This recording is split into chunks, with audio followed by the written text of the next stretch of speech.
Yeah, so the video broke off. I was being called Salakia. But um, let's read Joel chapter 3, verse 11. Assemble yourselves and come, all ye heathen, and gather yourselves together round about. Thither cause thy mighty ones to come down, O Lord. Let the heathen be wakened, and come up to the valley of Jehoshaphat, which is Jehoshaphat.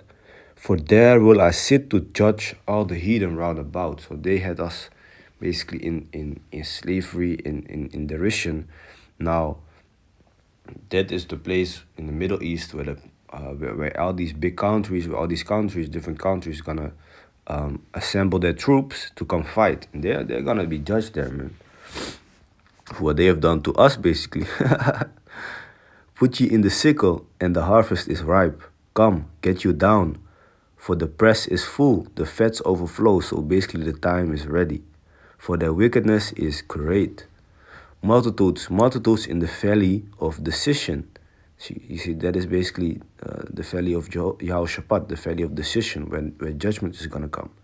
For the day of the Lord is near in the valley of decision. Now, from there, let's go to the book of Revelations, chapter 16. Let me see, verse 16.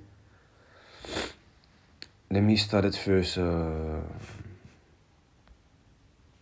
15.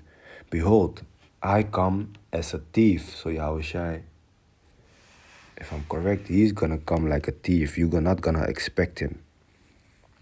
Blessed is he that watcheth and keepeth his garments, lest he walk naked and they see his shame. And he gathered them together into a place called in the Hebrew tongue Armageddon. So verse 15, basically, you have to keep your garment, you have to keep your clothing on, which the clothing spoken of, like for example in the book of Ephesians chapter 6, are these scriptures, the knowledge, wisdom, and understanding, that will give you the stability in the times to come. Okay. And he gathered them together in a place called in the Hebrew tongue Armageddon. Now Armageddon,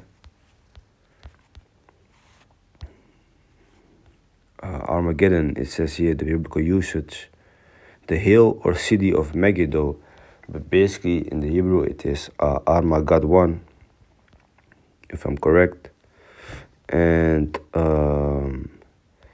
the word Gad, okay, from the Gadites, from one of the 12 tribes of the nation of Israel, is also in there, and Gad means troop. Okay, so basically the word means mountain of troops. All right. And why is it called mountain of troops? Well,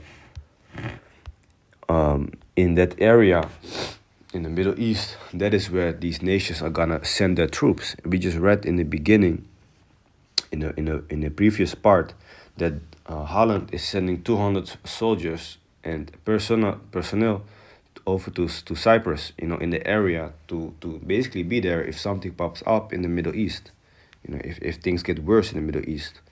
Okay, so these countries are sending their troops, man. Okay, now also verse 15, I'm not sure if it is what I was speaking about, but if I read it, I would think it's speaking of the knowledge, wisdom, and understanding, But I have to double check it, but I believe it's like that. All right, but verse 16, okay, in the Hebrew tongue, Armageddon actually, the mountain of troops, man. So you have to understand, right? Iran, there are also a bunch of Muslims over there, so they are joining forces with the, who I'm talking about, the ones that are getting bombed. Plus, the other Arab nations are also gonna join forces. They are all Muslims. A lot of them are joined onto Islam, so that basically unites them, right, in some type of form.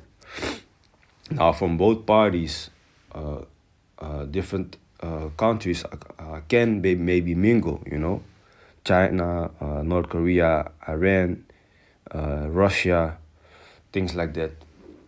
On the other hand, Europe, America, so something is gonna happen, Lord willing, out of this statement that the Iranians made. You see. So basically, that was it, man. Okay. So Lord willing, it was edifying. Let me see. what this scripture says here.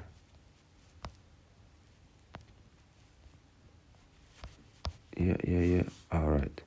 Now, basically, that was it, man. So I hope it was edifying, straight to the point. And I want to give all praises and the highest honor to the Most High Yahweh, Ba'ashem Yahushai, Ba'ashem Rakakodash. I want to give double honor to my elder apostles and teachers of Great Millstone, and peace and salutation to the sincere Akyam across the world, who are spreading this knowledge and truth and sincerity. And may the election be upon your households. Khan Shalom.